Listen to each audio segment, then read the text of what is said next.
Hi everyone, welcome back to my cozy corner of the internet, where today I'm going to show you how I make tote bags for my online shop.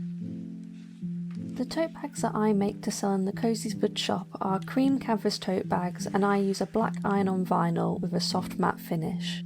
The design that I'll be making today is my magical wizard frog design. He is already sold as a sticker in my shop, but I think he is really cute, so let's turn him into a little tote bag design. So to start with the equipment, you'll need a heat press. You'll need a heat press instead of a household iron because you'll need to set your heat press to a specific temperature for the vinyl to properly adhere to the tote bag.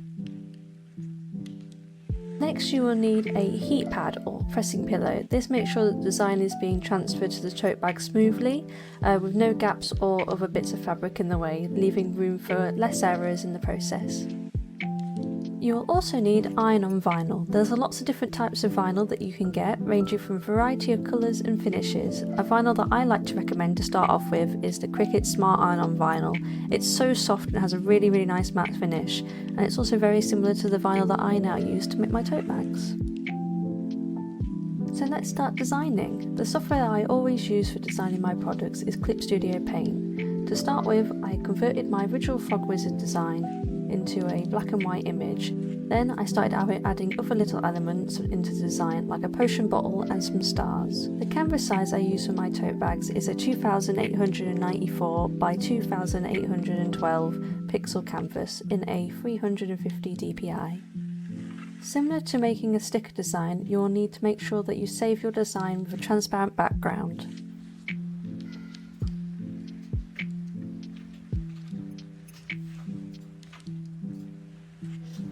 So let's pop our design into the Cricut design space. When uploading your image, select your image type as complex, then select the upload type as cut image.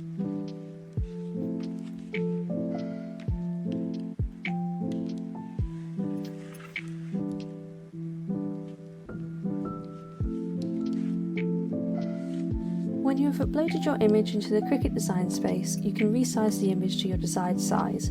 I like to make the image as large as I can, making sure it fits the full size of my cutting mat.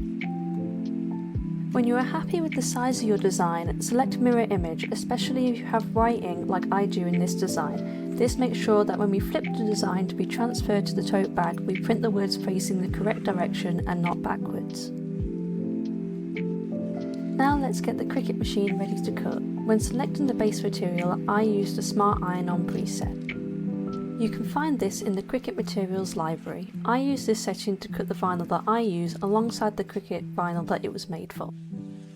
I haven't had any problems with this so far, but I would recommend that you test out different cut settings, especially if you're using a different or thicker type of vinyl than the Cricut Smart Iron-on Vinyl. Now the final step for getting our Cricut ready to cut is to prep the cutting mat. Because my design is so large, I cover my mat completely in vinyl. This makes sure that I have enough vinyl to cut the entire image.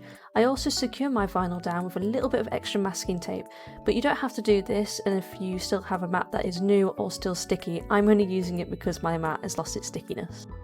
Now all we have to do is insert the mat into the Cricut machine and press go, and watch it cut out our image. Now that our image has been cut out, we need to get rid of some of the vinyl that we don't want to press. So to do this, you'll need a weeding tool. This is a tool that came with my Cricut machine. So I want to start in the corner of the canvas, peeling off the largest layer of vinyl first, going from corner to corner. This way it makes it easier and smoother to remove the vinyl.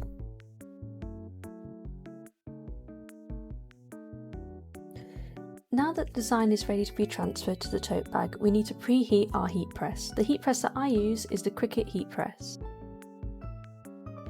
We need to heat the press to the correct temperature, as each vinyl has a specific temperature that it needs to be pressed at.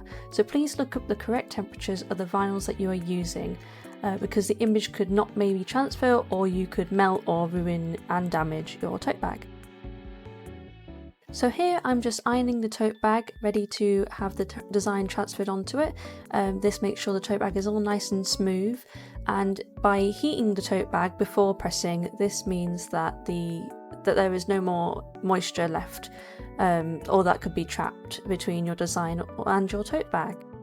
So now let's get to the really fun part that we've all been waiting for, transferring your design onto your tote bag. Now this can be a little bit of a stressful process, as sometimes it doesn't always come up after taking off the plastic. So to start, we need to cut the excess plastic off. You can do this or not, I choose to do it because it's just easier. When you're happy with the placement of your design, you can start pressing. Like with each vinyl has a different temperature, it also has a set amount of time that you need to press it down for. So my heat press, you can set the timer to whatever time you need it to be, and then I just press it on top using firm amount of pressure, press the timer, and then go through each section of the design, making sure the whole design has been pressed. Now, depending on if your vinyl requires it to be peeled off when it is still hot or when it is cold, after you've pressed it, you're ready to peel. So sometimes, because my heat press is a little bit smaller than my design, I need to go back over and reheat some areas because my vinyl requires it to be peeled off when it is hot. But once you get it all, the bits ironed out and everything is firmly stuck down, and we know it's been stuck down, we can now peel it off, and it should peel off quite smoothly.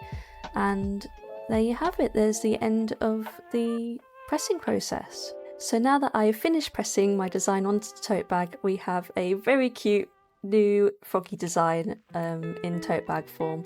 This was really fun to do. Because I don't get to make as many tote bags as I do stickers for my shop, it's I don't get to make these very often, so when I do, it is so fun and I love making them. So I hope this tutorial has helped you learn how to make tote bag designs using vinyl. You can not only use this on tote bags, but you can also use this process on clothing or any other fabric service that you would like. Thank you all so much for watching to the end of the video. Stay cozy and I'll see you all next time.